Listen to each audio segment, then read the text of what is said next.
What's going on, family? I'm Preston McCullough Jr. here. Welcome back to the channel. Now, today I'm driving through Fort Worth, Texas. Now, over to my left, you'll see downtown Fort Worth. I actually did take out the time to drive through downtown, but I'm guessing because of the time of day that I chose to go, it was kind of boring. It really wasn't too much going on, so I decided not to make that a part of this video. So the population here is about 935 million people. So it's not a small city by any stretch. And I believe it's still ranked 5th as far as largest cities in Texas. Now, the point of this video is to show you two different sides of Fort Worth. I wanted to focus on bringing content that you won't typically find about Fort Worth, Texas. Now, I'll be driving through different hoods in Fort Worth. I'll be driving through one of the nicer areas in Fort Worth. And I'll also talk about some of the different attractions that they have here in Fort Worth. And they do have quite a few. Now what I'm gonna do is I'm gonna pause my talking for a moment and let y'all just enjoy the music, take a look around at one of the few hoods that I'm actually gonna drive around. And I'll come back in maybe a minute or two and I'll start talking about some of the demographics and some of the other important things that we need to focus on and learn about that's actually going on in some of these hoods around here.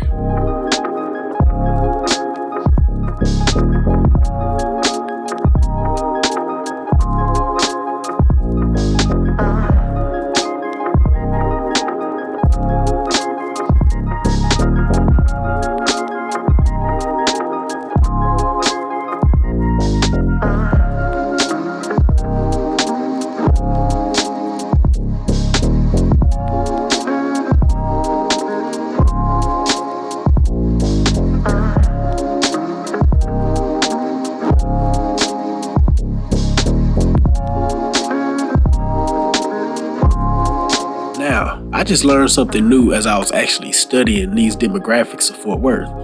I just learned that the Hispanic population can either identify as white or black. Now, one of the more interesting things about that is when it comes to overall population and breaking it down by percentages, they only list white, black, other races, 2 or more races, Asian, Native American, and Hawaiian. They don't list Hispanic specifically, and most Hispanics tend to identify as white versus black for some reason.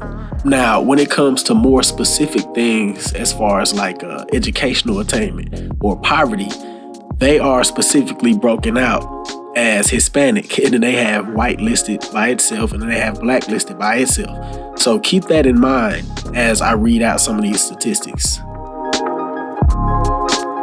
So the white population of Fort Worth is about 56%. The black population is about 19%. Other races is about 11%. Asian is about 4.86%. They don't specifically call out Hispanic, but I'm assuming that 56% percentage can be including some of the Hispanics that may identify as white. Now, let's talk about some of the poverty rates broken down by race. So for the white population, the poverty rate is about 9.5%. For the Asian population, the poverty rate is about almost 11%. For the Hispanic population, the poverty rate is about 23%. And for the black population, the poverty rate is about 26.48%. So that 26.48% obviously is the largest percent. And that actually may be higher than the national average. I believe the national average should be somewhere between 14 and 15%. Now, think about this, fam. The poverty rate is defined as an annual household income of $26,500 or less before taxes. Now, family, $26,500, in my opinion, they set the bar pretty low. So in reality, those poverty rates for pretty much all races might be a little higher than that if we want to think about what reality is.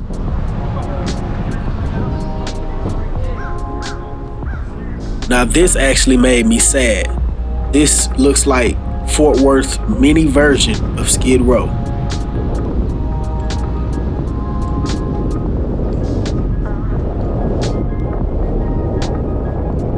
Now, as I'm about to circle around this corner, like I actually saw a whole lot more poverty than I was actually able to capture on the camera.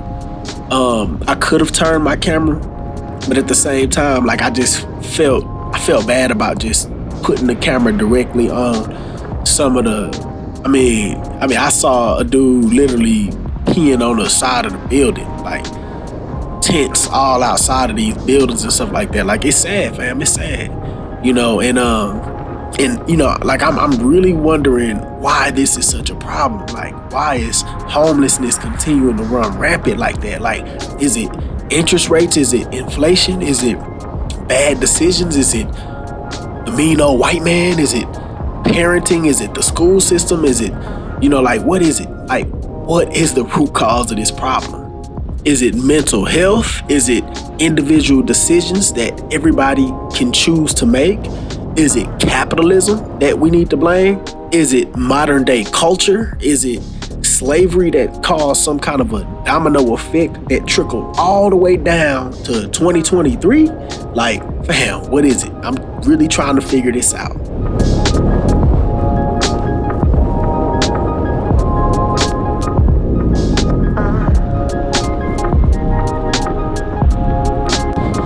All right, now let's talk about the educational attainment by race. Now, these statistics really tripped me out and really blew my mind.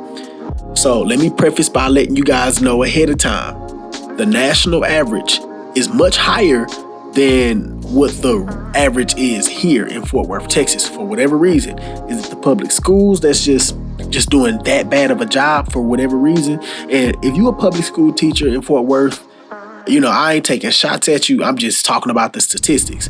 So for whites, the high school graduation rate is 83.5%, but the national rate is 90%.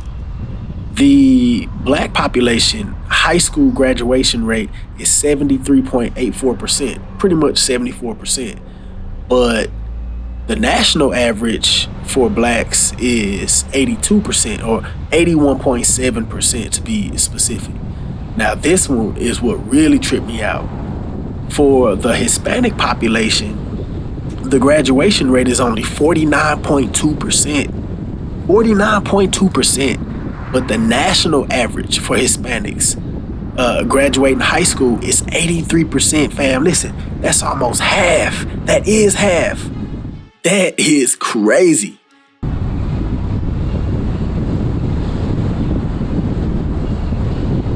Now, one of the reasons that I even chose to do Fort Worth in the first place is because I was actually driving around for personal reasons. I was actually looking through a list of properties that were on a foreclosure list. So I was just kind of driving around the city, just looking at some of these addresses that I had, trying to determine whether or not this would be a good area to purchase in. Now, you would notice just driving throughout this neighborhood, and even in the other neighborhood that I just drove through before I hit the homeless area, right? Go back and rewind the video if you can't recall. But you would also notice a lot of new builds, like right next to a lot of these hood rundown houses that don't look like they are being very much taken care of, right? So that's an obvious sign of a new money starting to buy up some of these properties so that they can either build and flip or fix and flip. That's how gentrification begins. Now, that doesn't mean that your area is going to be fully gentrified, but that does mean that there's opportunity to make money in these areas. Like, listen, fam, looking around, especially if you from areas like this and neighborhoods like this, it's easy to look around and see the hood, the same places that you've always seen your entire life. And when you walk past properties like this your whole entire life, it's hard for you to actually recognize the value, right? We watch TV, we see these big houses and people living these luxurious lives, and we think that that's where the value is. But fam, we gotta start somewhere, right? So I'm just gonna use this segment of the video to just try to open up your eyes to looking at the value that other people are beginning to recognize in your neighborhoods, right? And I know a lot of y'all be like, well, we don't have no money. How can we do it? Like, fam, it all starts with having a plan, right? You got to have a plan. go to work. You know what I'm saying? Like, the unemployment rate in Fort Worth, Texas is a little bit higher than it is on a national average, right? That's telling me that people are just not working. So fam, that's another thing. Like, we gotta get out here and go to work. We gotta look at opportunities. We gotta be out here just trying to figure it out. That's a part of adulthood, figuring it out. You don't have to be a victim of poverty. Poverty, in my opinion, is a choice. No, you don't consciously choose, like, I'm gonna be poor, but choosing not to do something different, choosing to not further your education, choosing to not go for the promotion, choosing to remain loyal to a job that's not giving you a raise, choosing to engage in criminal activity that may get you a criminal record, that may make it harder for you in the future. Now, out of everything I just said, this one is going to hurt the most, but it's the realest thing I ever wrote. Choosing to actually have children out of wedlock.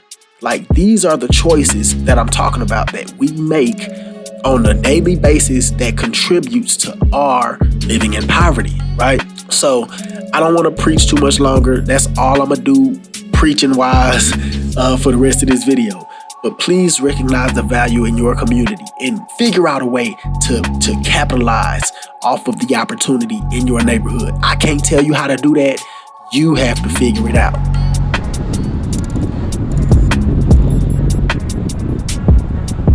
Okay, so now let's talk about crime rates. So the total crime in Fort Worth is 21.7% higher than the state average. You also have a 1 in 37 chance of being a victim of property crime in Fort Worth, as compared to a 1 in 45% chance in Texas overall. And listen, fam, this is important. The murder rate is 81.8% higher in Fort Worth than it is in Texas. Now, that's according to brothersmovingtexas.com. And that's a pretty reputable site. Now, I ain't saying none of that to scare you. A lot of those statistics can be greatly reduced from happening to you if you just chose the right areas to move in, if you plan on coming to Fort Worth to either live or to visit.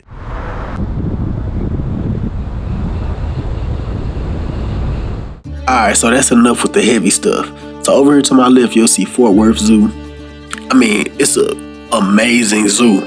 I live all the way in Dallas. Me and my wife, we always bring the kids all the way to Fort Worth just to go to the zoo. They got all of the different monkeys, apes, rhinos, hippos, reptiles, you name it. Predators, lions, tigers, everything. Like, we absolutely love the Fort Worth Zoo.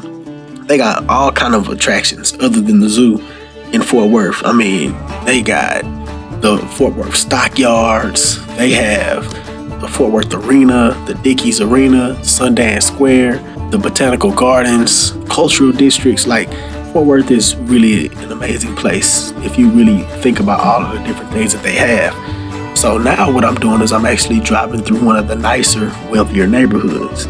So I'll take a few seconds to let you guys just look at the views, look at the different houses, listen to some music, and just enjoy what you probably never even knew existed in Fort Worth if you've ever been here before.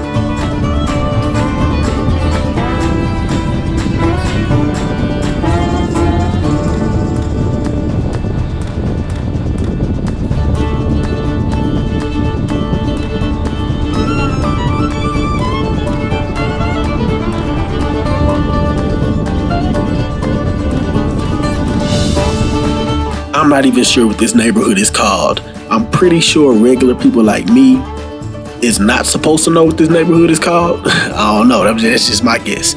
But on the low end, these homes are going for about $3 million. That's all I was able to find on Zillow. Now, the reason could be because with interest rates being so high right now, at this point in time, nobody's selling $3, $4, $5 million homes, right? But on the high end, I would assume that these homes are going for tens of millions of dollars. They even have a country club right around the corner, exclusively for this neighborhood. Now, with that being said, I saw a lot that was about a third of an acre, like 0.34 of an acre, that was going for about $1.2 million, fam. That's just for the dirt. that's just for the privilege of having the opportunity to live in this neighborhood, right? You paying $1 million premium just to be able to ride your bike up and down this street. You see what I'm saying? So listen, fam, shout out to the people who built wealth. Shout out to the people who was able to work their way up to be able to live this type of a lifestyle, right? Now, I don't view rich people and wealthy people the same way most people in America do who are not rich and wealthy. Like, most people blame them and hate them, got something against them, want to assume that they did some type of crooked activity or engaged in some type of unethical type of behavior in order to get there. There's a lot of negative stereotypes about rich people. The way I look at it is, hey, if they were able to figure it out, so can I. I don't care if you inherited it, which most of them didn't. Most of them actually had to build it. But I don't care how you got it. My thing is, if you got it, I can get it too. This is what I see as inspiration. One day I can have the option to live somewhere like this if I wanted to. Whether or not I choose to do it, that's a different story.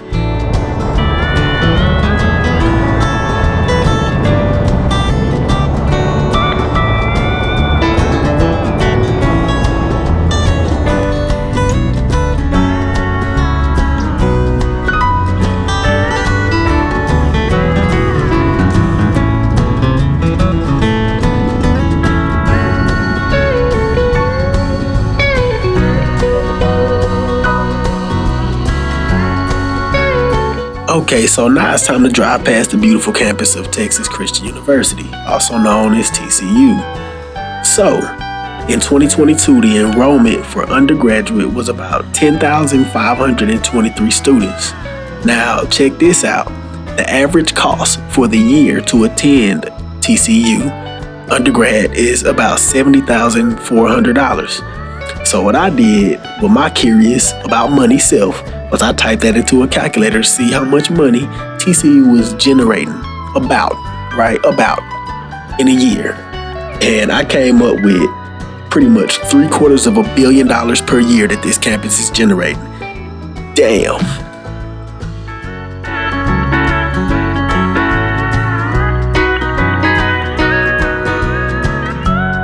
And that $750 million is not including football ticket sales, because we all know TCU is clowning in the Big 12.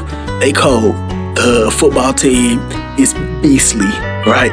I think they was like #1 in their conference last year or something like that. But I don't follow football, so don't even let me pretend like I do. And then the basketball team is okay, but again, this campus generates ticket sales as well. That's also included in the total revenues that this one campus can generate. That $750 million only included the tuition revenues that the campus collects from the students in undergrad. So with that being said, TCU definitely positively contributes to the economy, the overall economy in Fort Worth, Texas. But even with those crazy numbers that I just mentioned about TCU, they are not even the largest players as far as the companies and the industries that's actually contributing to the economy of Fort Worth. Fort Worth is known for their aviation and aerospace industry. Lockheed Martin, for example, has an aeronautics division there that employs about 13,000 people. Fort Worth has a natural gas industry where they drill for gas. They have pipeline companies and oil and gas industries. And Fort Worth also has a number of hospitals, corporate buildings, and professional buildings. They have a large logistics hub where they have trains coming in and out of Fort Worth, Texas, primarily exporting goods all throughout the country. They also have a pretty decent manufacturing hub too, where they manufacture everything from electronics to food processing to biotechnology. And again, aerospace and aviation, right? Commercial airline, fighter jets, F-35s, and everything. Listen, fam, you cannot come to Fort Worth, Texas and not find a job. If you don't have a job, that means that it's something about yourself that you need to work on and fix. So for the rest of this video, I'm just gonna play the music and let y'all just rock out, look at the views. I'm gonna be driving through some middle class to upper middle class neighborhoods until the end of this video. Thank y'all for watching. That's all I got to say. I'll let your boy.